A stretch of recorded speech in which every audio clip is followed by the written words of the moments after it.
Hello future doctors, welcome to आज का topper NEET science. आज हम रेस्पिरेशन एंड प्लांट्स को A to Z complete clarity के साथ समझेंगे, इसलिए वीडियो को लास्ट तक जरूर देखना।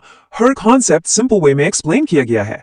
अगर वीडियो हेल्पफुल लगे तो लाइक कर देना, चैनल को सब्सक्राइब कर लेना और बेल आइकन को ऑल पर सेट कर लेना। नोट्स आपको डिस्क्रिप्शन में मिल जाएंगे, उन्हें डाउनलोड करके प्रिपरेशन स्ट्रॉन्ग कर लेना।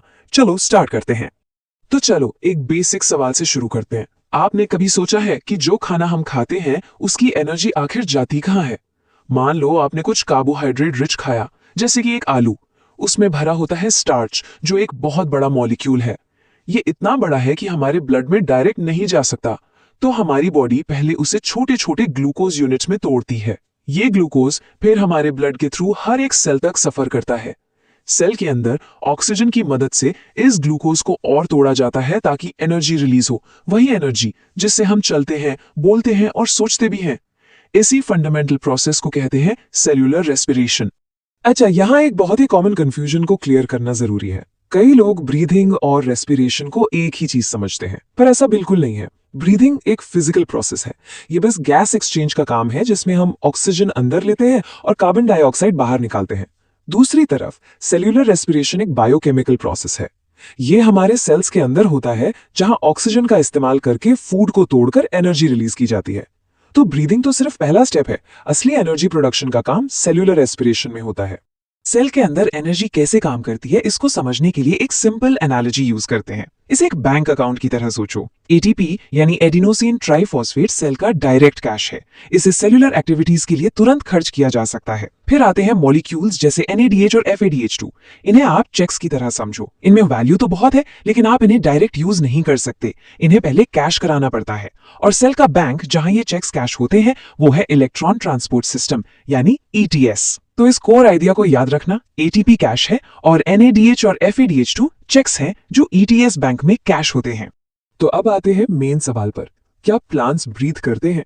उनके पास हमारी तरह नाक या लंग्स तो होते नहीं, तो ये काम कैसे होता है?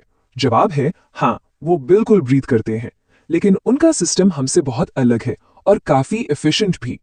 प्लांट्स में कोई एक डेडिकेटेड रेस्पिरेटरी सिस्टम नहीं होता, क्योंकि प्लांट का हर हिस्सा, रूट्स, स्टेम और लीव्स, अपनी अपनी गैस एक्सचेंज की जरूरतें खुद पूरी कर सकता है। तो वो ये मैनेज कैसे करते हैं?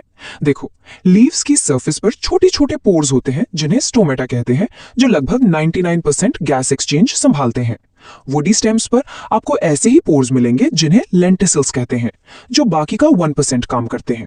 प्लांट के अंदर पैरेन्काइमा सेल्स लूजली पैक्ड होते हैं, जिससे एयर स्पेसेस बनते हैं और गैसेस आसानी से डिफ्यूज हो पाती हैं।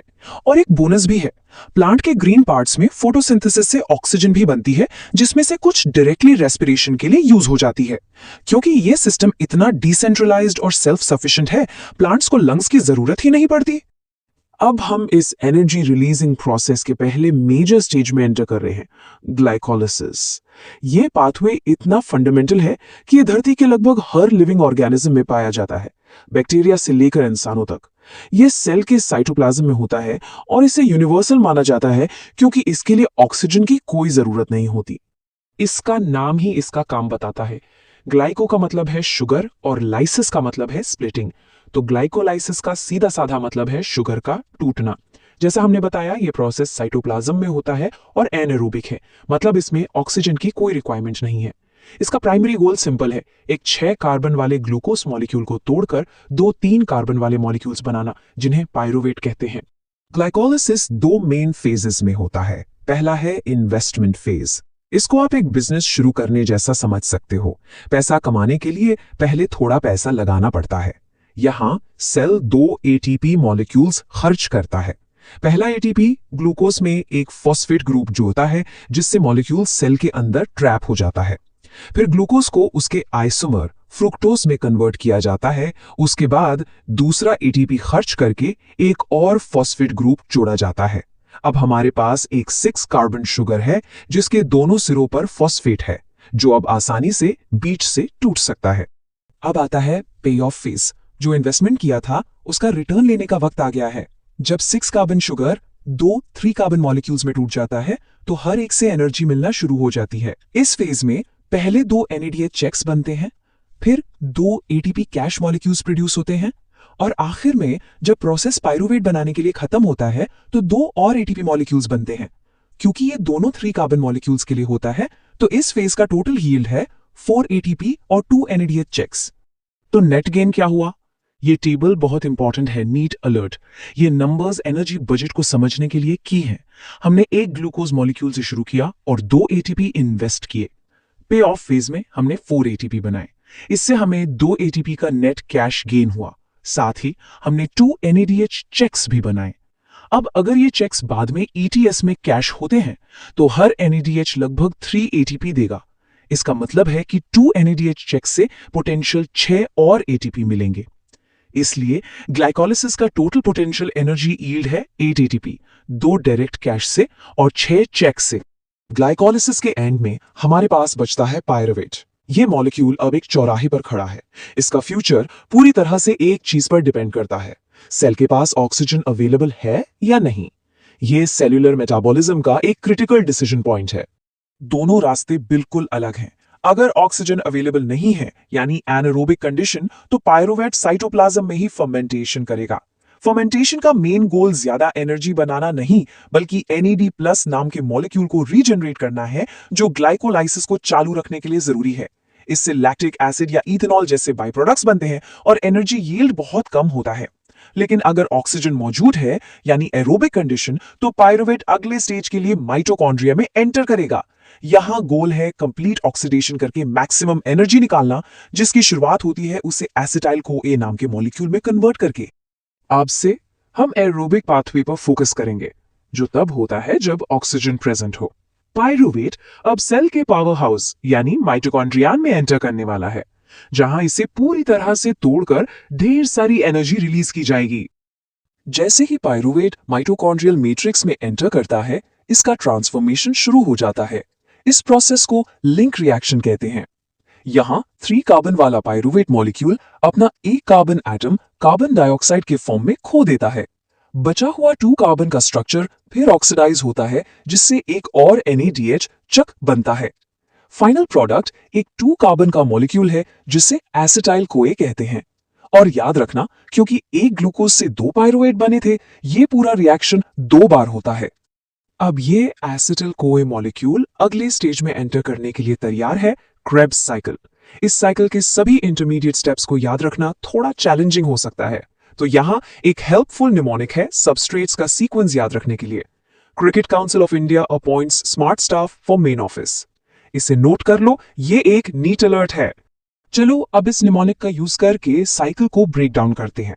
साइकिल तब शुरू होता है जब 2 कार्बन एसिटाइल CoA एक 4 कार्बन मॉलिक्यूल ऑक्सैलो एसीटेट हमारे निमोनिक में ऑफिस से जुड़कर 6 कार्बन मॉलिक्यूल सिट्रेट बनाता है, जो क्रिकेट के लिए स्टैंड करता है। वहां से हम सीक्वेंस फॉलो करते हैं। इंडिया आइसोसिट्रेट और अपॉइंट्स अल्फा कीटोग्लूटरेट वाले स्टेप्स पर हम NADH चेक्स बनाते हैं और CO2 रिलीज करते हैं। स्मार्ट सक्सिनिल CoA स्टेप पर एक डायरेक्ट ATP कैश का मॉलिक्यूल बनता है। स्टाफ सक्सिनेट स्टेप वो जगह है जहां हमारा दूसरा एनर्जी चेक FADH2 प्रोड्यूस होता है। फाइनली मेन मैलेट स्टेप पर एक और NADH बनता है। साइकिल के एंड में ऑक्सैलो एसीटेट रीजनरेट हो जाता है ताकि वो एक नए एसिटाइल CoA मॉलिक्यूल को एक्सेप्ट करके साइकिल फिर से शुरू कर सके। अब तक हमने बहुत सारे एनर्जी चेक्स इकट्ठे कर लिए हैं, वो सारे NADH और FADH2 मॉलिक्यूल्स। अब वक्त आ गया है उन्हें बैंक ले जाकर कैश करवाने का। हम रेस्पिरेशन के आखिरी और सबसे इंपॉर्टेंट स्टेज पर आ गए हैं, द इलेक्ट्रॉन ट्रांसपोर्ट सिस्टम या ETS। ये सेल्यूलर बैंक माइटोकॉन्ड्रियन की इनर मेम्ब्रेन में लोकेटेड है। ये 5 बड़े प्रोटीन कॉम्प्लेक्सेस से बना है, जिनको I से V तक नंबर किया गया है। हमारे पास है complex I, NADH dehydrogenase, complex 2, succinate dehydrogenase और आगे भी। आखिरी कॉम्प्लेक्स, कॉम्प्लेक्स 5 है हमारी कैश मशीन, ATP सिंथेज। यहीं पर असली ATP मास प्रोड्यूस होगा। तो ATS आखिर काम कैसे करता है? सबसे पहले NADH और FADH2 आकर अपने हाई एनर्जी इलेक्ट्रॉन्स को कॉम्प्लेक्स 1 और 2 पर ड्रॉप कर देते हैं। ये इलेक्ट्रॉन्स फिर एक लाइन में एक कॉम्प्लेक्स से दूसरे तक पास होते हैं, जैसे एक करंट। जैसे जैसे इलेक्ट्रॉन्स फ्लो करते हैं, जो एनर्जी रिलीज होती है उससे प्रोटॉन्स को मैट्रिक्स से इंटरमेम्ब्रेन स्पेस में पंप किया जाता है। इससे उस स्पेस में प्रोटॉन्स का बहुत हाई कॉन्सेंट्रेशन हो जाता है, जिससे एक पावरफुल ग्रेडियंट बनता है। चेन के बिल्कुल एंड में ऑक्सीजन फाइनल इलेक्ट्रॉन एक्सेप्टर का काम करता है। इलेक्ट्रॉन्स और प्रोटॉन्स से मिलकर वाटर बनाता है। ऑक्सीजन का रेस्पिरेशन में यही सबसे क्रूशियल रोल है। फाइनली वो हाईली कॉन्सेंट्रेटेड प्रोटॉन्स तेजी से मैट्रिक्स में वापस आते हैं कॉम्प्लेक्स 5 यानी एटीपी सिंथेज के थ्रू। इस पावरफुल फ्लो से सिंथेज एक टरबाइन की तरह घूमता है और ढेर सारा एटीपी कैश बनाता है। तो अब हमने पूरा प्रोसेस शुरू से आखिर तक देख लिया है। अब वक्त है सब कुछ समराइज करने का और एक फाइनल बैलेंस शीट बनाने का, ये देखने के लिए कि हमें एक सिंगल ग्लूकोज मॉलिक्यूल से टोटल कितनी एनर्जी मिली। और ग्रैंड टोटल जो मैजिक नंबर है वो है 38 एटीपी। ये एक ग्लूकोज मॉलिक्यूल के कंप्लीट एरोबिक रेस्पिरेशन से मिलने वाला मैक्सिमम थ्योरेटिकल एनर्जी यील्ड है। ये एक कमाल का पे ऑफ है। चलिए फाइनल बैलेंस शीट पर एक नजर डालते हैं। ग्लाइकोलाइसिस से हमें पोटेंशियल 8 एटीपी मिले, यानी 2 डायरेक्ट एटीपी प्लस 6 उसके NADH चेक से। लिंक रिएक्शन ने 6 एटीपी दिए अपने 2 NADH से, और क्रेब्स साइकिल सबसे बड़ा प्रोड्यूसर था जिससे 24 एटीपी मिले, यानी 2 डायरेक्ट एटीपी, 18 उसके 6 NADH से और 4 उसके 2 FADH2 से। जब आप सबको जोड़ते हैं 8 + 6 + 24 तो आपको मिलता है ग्रैंड टोटल ऑफ 38 एटीपी। ये दिखाता है कि कैसे हर स्टेज सिस्टमैटिक तरीके से फाइनल मैसिव एनर्जी यील्ड में कंट्रीब्यूट करता है।